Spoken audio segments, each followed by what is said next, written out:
नमस्कार, स्वागत है आपका हमारे खास कार्यक्रम हरियाणा विकास यात्रा में। मैं हूं आपके साथ हिमानी कटारिया।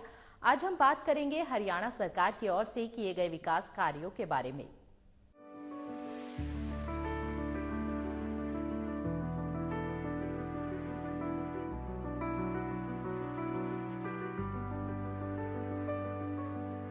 मुख्यमंत्री मनोहर लाल ने सीएम आवास से की घोषणा।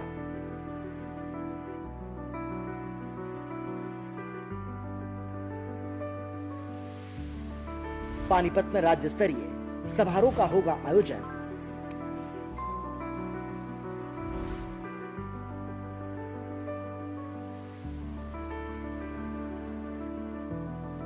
श्री गुरु तेग बहादुर जी के 400वें प्रकाश पर्व के उपलक्ष्य में कार्यक्रम का आयोजन।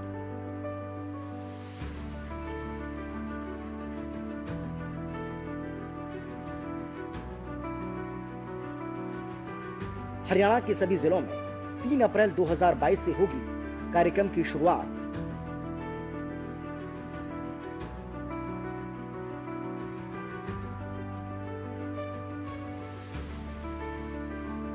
चारसौवें प्रकाश पर्व पर विशेष सांस्कृतिक और धार्मिक कार्यक्रम का आयोजन।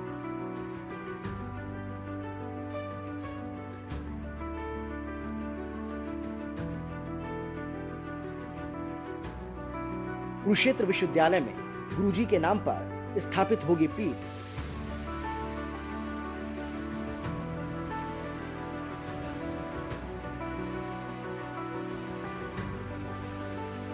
पानीपत में की जाएगी दरबार साहिब की प्रतिकृति स्थापित।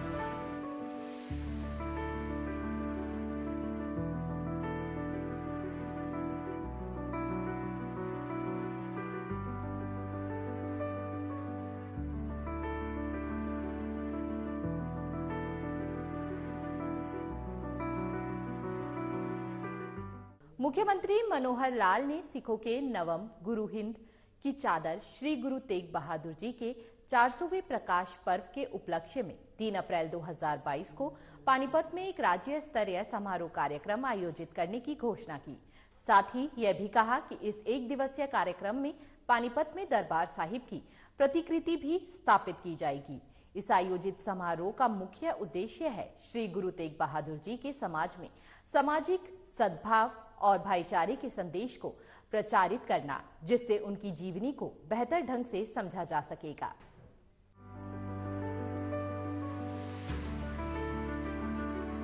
मुख्यमंत्री मनोहर लाल ने चंडीगढ़ में सीएम आवास से घोषणा की कि हरियाणा प्रदेश में श्री गुरु तेग बहादुर जी के 400वें प्रकाश पर्व के उपलक्ष्य में 3 अप्रैल 2022 को पानीपत में एक राज्य स्तरीय समारोह आयोजित किया जाएगा।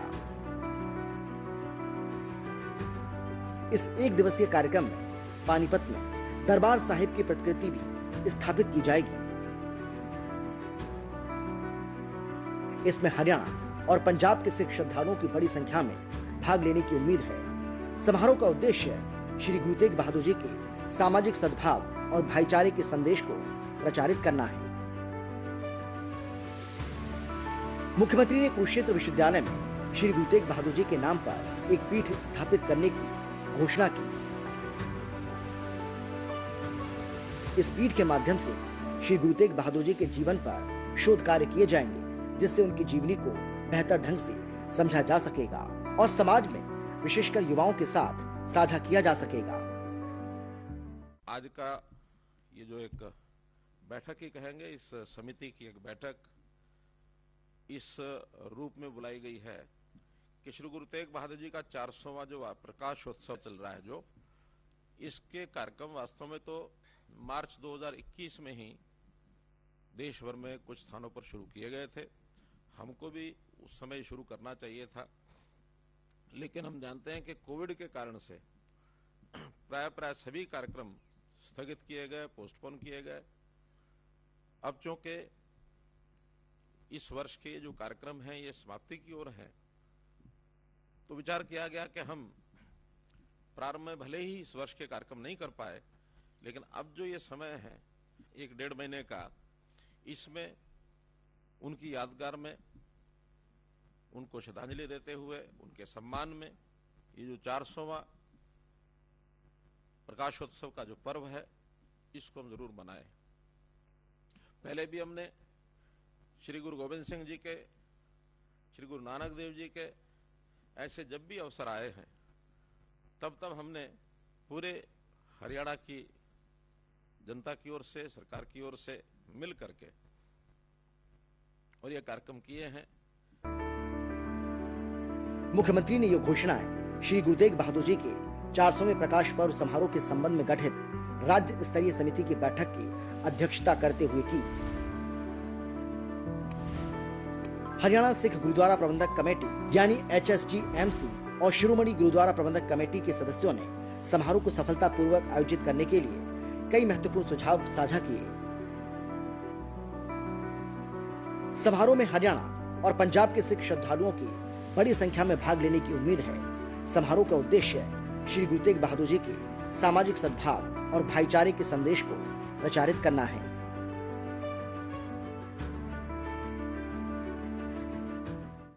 लगभग 2 घंटे से हम एक विचार कर रहे हैं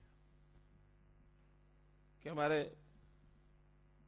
नवम गुरु तेग बहादुर जी की 400 साला प्रकाशोत्सव को कैसे धूमधाम से मनाया जाए। ये ठीक है कि देश का इतिहास हमारा जब से हम जानते हैं तब से बहुत बड़ी संख्या में ऐसे महापुरुष हुए हैं जिनकी जीवनी के बारे में हम चर्चा करते हैं, उनकी घटनाओं के बारे में चर्चा करते हैं, व्यक्तित्व के बारे में चर्चा करते हैं, विचारधारा के बारे में चर्चा करते हैं और उन स्थानों के बारे में भी चर्चा करते हैं जिन स्थानों के साथ उन महापुरुषों का संबंध है। कहीं जन्म हुआ, कहीं घटनाएं घटी, कहीं पूरे जीवन भर में भ्रमण किया और कहीं उनका मानो शहादत हुई। शहादत की भी अपनी कहानियां हैं, प्रेरणादायक विषय है।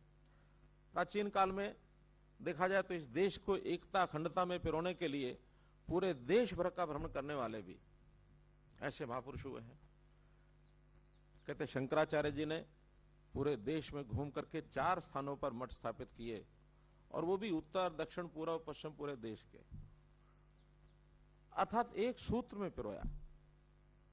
भगवान राम ने पूरे देश का भ्रमण किया, पांडवों ने पूरे देश का भ्रमण किया, भगवान कृष्ण के भी कहीं मथुरा तो कहीं हरियाणा तो कहीं गुजरात, सारे देश का भ्रमण किया। ये जो आस्था बनती है महापुरुषों के प्रति और उसमें से एक विचार उत्पन्न होता है, मानवता का विचार, जब उसकी हम चर्चा करते हैं तो एक प्रकार से देश की एकता अखंडता, मानवता की एकता अखंडता, समाज की एकता अखंडता, ये भी उसमें से निकलती है।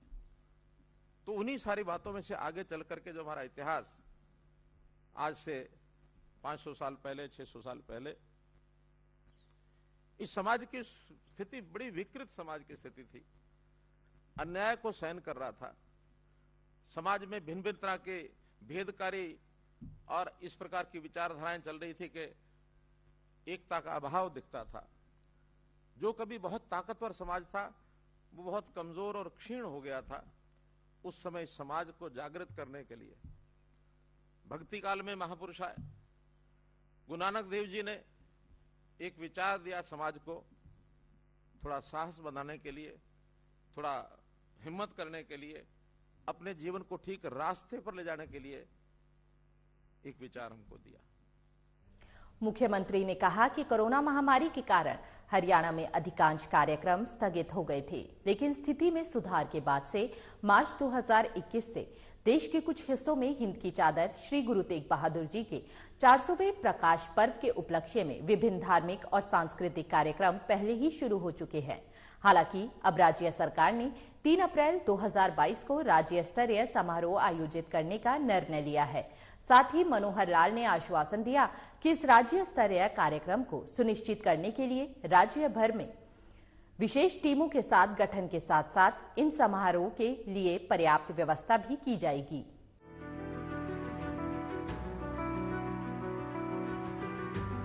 मुख्यमंत्री मनोहर लाल ने आश्वासन दिया कि इस राज्य स्तरीय कार्यक्रम के सुचारू आयोजन को सुनिश्चित करने के लिए राज्य भर में विशेष टीमों के गठन के साथ साथ इन समारोह के लिए पर्याप्त व्यवस्था की जाएगी। उन्होंने कहा कि हरियाणा का न केवल श्री गुरु तेग बहादुर जी के साथ बल्कि सभी 10 सिख गुरुओं के साथ एक विशेष नाता रहा है, क्योंकि उनमें से अधिकांश ने कुरुक्षेत्र और लोहागढ़ में अपनी यात्रा की है, जो कभी सिख राज्य की राजधानी थी।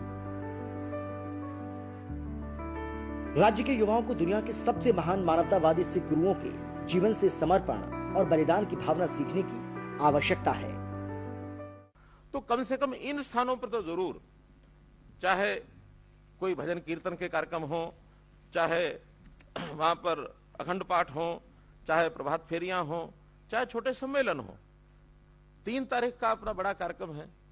तो ये जो 22-23 दिन हैं, इन्हीं स्थानों पर अगर हम स्थानीय तौर पर कोई पहले से जो बनी हुई संस्थाएं हैं उनके द्वारा या अलग कोई छोटी समिति बना करके वहां कोई छोटे बड़े कार्यक्रम करेंगे, तो इस बड़े कार्यक्रम का भी तैयारी के लिए भी वो बहुत उपयोगी होगा। इन स्थानों पर करें।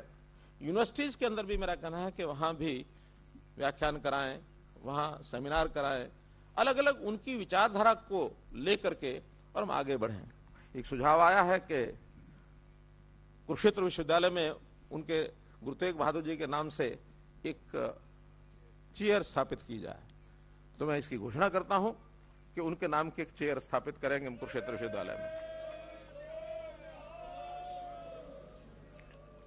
एक बात का मैं जरूर उल्लेख करना चाहूंगा कि इससे पहले भी हमने घोषणा की थी कि चेयर्स बहुत स्थापित होती हैं।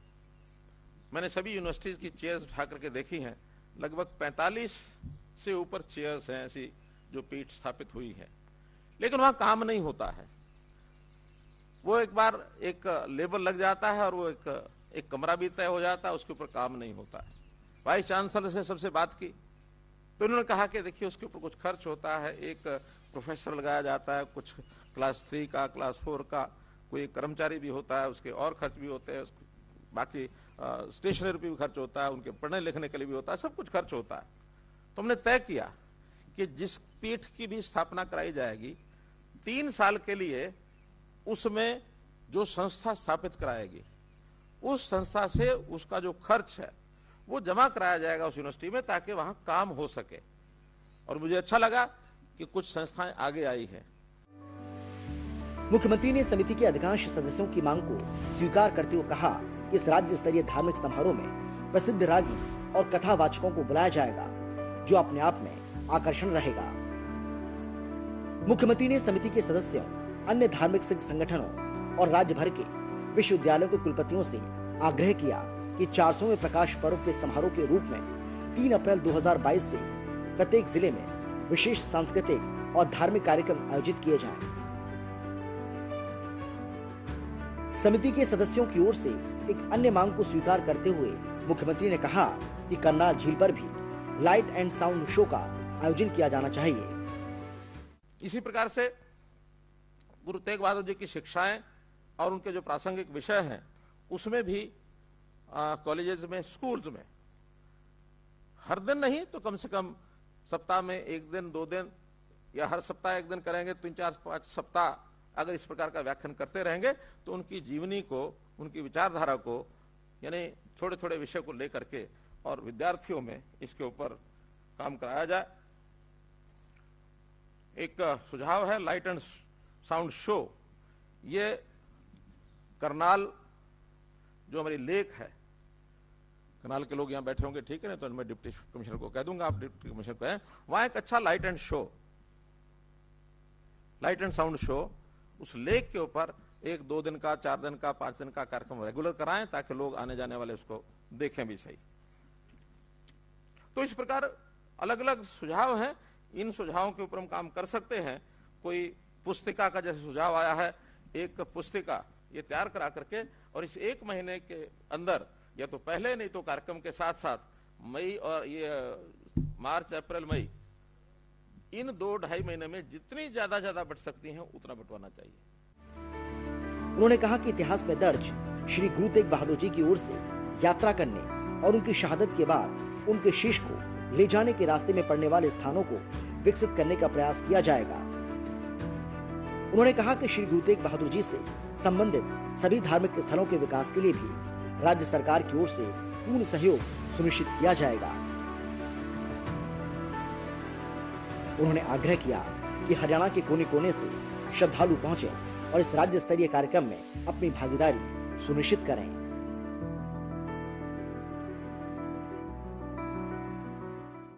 एक बहुत बड़ा संदेश था। नहीं तो हम देखते हैं गुरु परंपरा में मठ स्थापित हो जाते हैं, कुछ वर्षों तक बहुत अच्छी परंपरा चलती रहती है, अचानक भी कोई काल आ जाता है, वो मठ विवादों के घेरे में आकर के और धराशायी हो जाते हैं, विचार चलना ही बंद हो जाता है। लेकिन ये स्थायित्व, ये जो विचारधारा का इस रूप में दिया, धन्य है उनकी सोच जिन्होंने ये सारा काम किया। मेरा कहना यह है कि आज हमारा दायित्व बनता है कि ऐसे महापुरुषों की सबकी विचारधारा को प्रसार करने के लिए हमको आगे रहना चाहिए। सरकार अपने ढंग से योजनाएं बनाएगी, लेकिन केवल सरकार के करने से सारे काम नहीं होते। सरकार से अपेक्षाएं होती हैं, विकास करो, कुछ स्कूल खोलो, अस्पताल खोलो, सड़कें बनाओ, लेकिन समाज के परिवर्तन में बड़ा दायित्व तो सामाजिक संस्थाओं का ज्यादा होता है। समाज कहीं कुरीतियों में न घिर जाए, उसकी दिशा ठीक बनी रहे, आदतें ठीक बनी रहे, तो ये काम सब समाज को मिलकर करना होता है। हालांकि हमने इसकी एक शुरुआत की है 2 साल पहले, एक योजना बनाई, उसका नाम रखा है संत महापुरुष विचार प्रसार योजना।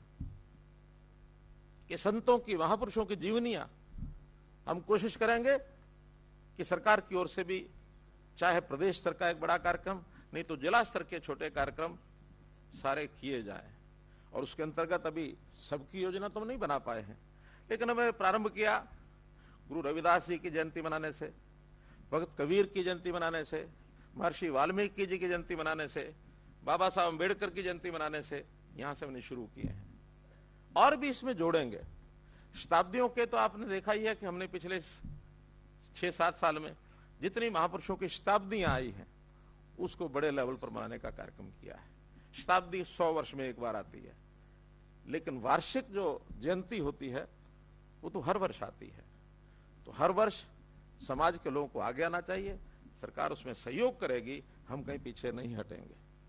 सीएम आवास में बैठक के दौरान हरियाणा सिख गुरुद्वारा प्रबंधक कमेटी और शिरोमणि गुरुद्वारा प्रबंधक कमेटी के सदस्यों तथा अन्य सदस्यों ने मुख्यमंत्री की दोनों राज्यों के पूरे सिख समुदाय की एक मंच पर लाने के लिए सराहना की है। साथ ही कहा कि युवाओं को दुनिया के सबसे महान मानवतावादी सिख गुरुओं के जीवन से समर्पण और बलिदान की भावना को सीखने की आवश्यकता है।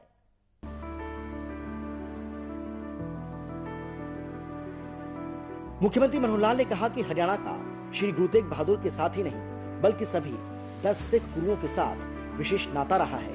उनमें से अधिकांश ने कुरुक्षेत्र और लोहागढ़ में अपनी यात्रा की है, जो कभी सिख राज्य की राजधानी थी। राज्य के युवाओं को दुनिया के सामने महान मानवतावादी सिख गुरुओं के जीवन से समर्पण और बलिदान की भावना सीखने की आवश्यकता है। आज हमारा परम कर्तव्य बनता है कि श्री गुरु तेग बहादुर और अन्य धार्मिक गुरुओं, संतों की शिक्षाओं, विचारधाराओं और दर्शन को समाज में विशेष रूप से युवाओं में प्रचारित करें। मुख्यमंत्री ने समिति के अधिकांश सदस्यों की मांग को स्वीकार करते हुए कहा कि इस राज्य स्तरीय धार्मिक समारोह में प्रसिद्ध रागी और कथावाचकों को बुलाया जाएगा। आज जिस काम के लिए हम एकत्र हुए, श्री गुरु तेग बहादुर जी का 400 साल प्रकाशोत्सव मनाने के लिए, एक कार्यक्रम की हमने अभी चर्चा की है कि प्रदेश में बड़ा कार्यक्रम एक किया जाए। समय भी कम है तो एक बड़ा कार्यक्रम किया जाए, लेकिन इसका अर्थ ये नहीं है कि बाकी कार्यक्रम नहीं करने। बहुत स्थानों की चर्चा हुई है। मुझे भी एक लिखित जो एक डॉक्यूमेंट दिया, उसके अंदर मैं बैठे देख रहा था, तो उसमें दिल्ली चांदनी चौक से लेकर के और आगे जो जो स्थान, चाहे उनके भ्रमण के रहे और चाहे उनके शीश की यात्रा जो चली, वो सब स्थान रहे। जैसे बड़ खालसा की बात आई है, खुशहाल सिंह जी की बात आई है, वहां एक म्यूजियम, एक स्मारक बना है, लेकिन कोई बड़ा स्थान कोई ना कोई उनकी यादगार के रूप में वहां बनाया जाए, ऐसा जो विचार आया है। इसी प्रकार बड़ खालसा के बाद जैसे दमतान साहब का, जींद जिले में दमतान साहब, ये उनके एक प्रकार से स्थान महत्व का है जहां वो गए हैं। लोहगढ़ की चर्चा आई है। लोहगढ़ तो बाद में गुरु तेग बहादुर जी का लगभग 7 साल तक उनकी राजधानी रही है। उसके लिए हमने एक लोहगढ़ स्मारक ट्रस्ट भी बनाया है। तो लोहगढ़ स्मारक ट्रस्ट के माध्यम से सरकार भी उसमें योगदान करेगी, समाज को भी हम साथ लेकर चलेंगे कि वहां कुछ ना कुछ प्रेरणादायी इस प्रकार का कोई स्मारक ये उनका बनाया जाए। लाखन माजरा की बात आई, खटखड़ कला की बात आई है, सफीदों है, खरगपुरा है, कैथल है, जींद है, गुरुद्वारा नीम साहब है, मंजी साहब है, चिक्का है, बिहार है, हांसी है, कुरुक्षेत्र है, करा साहब है, सैना सईदा, ग्राम बारना है, दुदुही, लाडवा, बहारपुर, सुडल, जिला यमुनानगर में, जुआरी, बुढ़िया,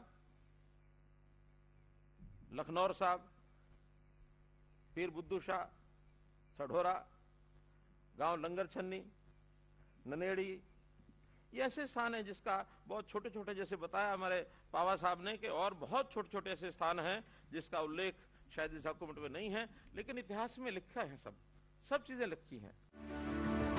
मुख्यमंत्री ने समिति के सदस्यों, अन्य धार्मिक सिख संगठनों और राज्य भर के विश्वविद्यालयों के कुलपतियों से आग्रह किया कि 400वें प्रकाश पर्व के समारोह के रूप में 3 अप्रैल 2022 से पहले हर जिले में विशेष सांस्कृतिक और धार्मिक कार्यक्रम आयोजित किए जाएं।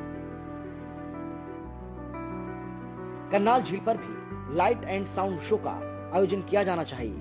उनकी शहादत के बाद शीश ले जाने के रास्ते में पड़ने वाले स्थानों को विकसित करने का प्रयास किया जाएगा।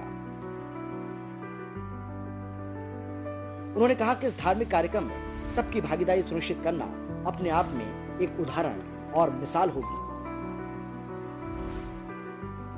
मुख्यमंत्री ने कहा कि समारोह के सुचारू आयोजन के लिए विशेष टीमों के गठन के साथ साथ पर्याप्त व्यवस्था की जाएगी। बैठक में सदस्यों के तौर पर विधानसभा अध्यक्ष ज्ञानचंद गुप्ता, नेता प्रतिपक्ष भूपेश सिंह हुड्डा, बिजली मंत्री रणजीत सिंह चौटाला, सहकारिता मंत्री डॉक्टर बनवारी लाल, राज्य मंत्री कमलेश ढांडा, ओपी यादव, सरदार संदीप सिंह, पानीपत की मेयर अवनीत कौर, सांसदों और विधायकों ने भी अपने सुझाव दिए।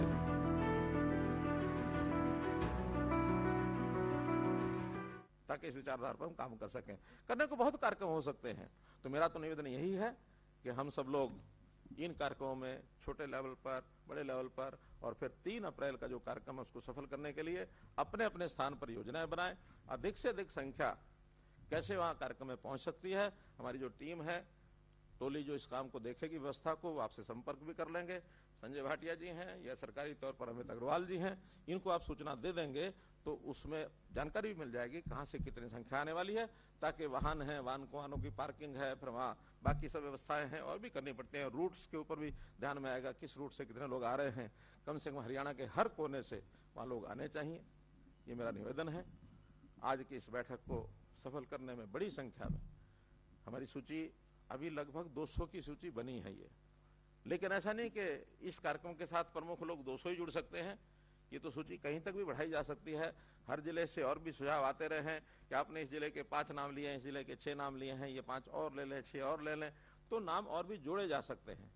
हम कोशिश करेंगे कि ऐसी बैठकें, अब तो संख्या ही जुटानी है, तो आवश्यक नहीं कि समिति की पूरी बैठक एक जगह बुलाई जाए, बल्कि समिति के आप सब लोग और नए जुड़ने वाले लोग अलग अलग अंचलों में 4-5 बैठकें करेंगे, ताकि वहां आप लोग व्यवस्था जिन लोगों की जिम्मे लगानी है और व्यवस्था लगा करके 3 अप्रैल का ये कार्यक्रम सफल करें। हरियाणा के सिख गुरुद्वारा प्रबंधक कमेटी और शिरोमणि गुरुद्वारा प्रबंधक कमेटी के सदस्यों ने भी मनोहर लाल की दोनों राज्यों के पूरे सिख समुदाय को एक मंच पर लाने के लिए सराहना की है। उन्होंने कहा कि इस तरह के धार्मिक समागम का आयोजन न केवल हरियाणा और देश के लिए बड़ी सफलता होगी, बल्कि दुनिया भर में भी संदेश जाएगा। हमारे खास कार्यक्रम में बस इतना ही। मुझे दीजिए इजाजत। नमस्कार।